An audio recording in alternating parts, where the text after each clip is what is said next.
There have been specialist abduction researchers like John Mack, Bud Hopkins, David Jacobs, and even John Carpenter of MUFON, for example.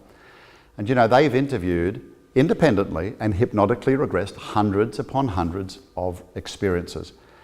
And besides the fact that they found that all these events follow patterns that are very similar, strikingly similar to each other, it's looking at the information that's imparted to the experiences where we can actually test the claims of these alleged benevolent space brothers. Dr. John Mack was a Pulitzer Prize-winning psychiatrist and author. Initially a skeptic about the alien abduction phenomenon, he ultimately became convinced that people were having experiences with something otherworldly.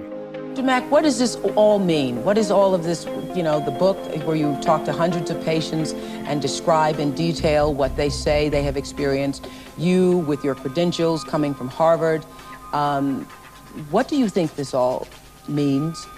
So when I heard of it, hundreds of thousands of people all over the country, from various polls, we know maybe even millions of people have had very similar experiences. They don't know each other. The details that they're describing were not in the media. They have nothing to gain by it. They feel ashamed about it. That's number one.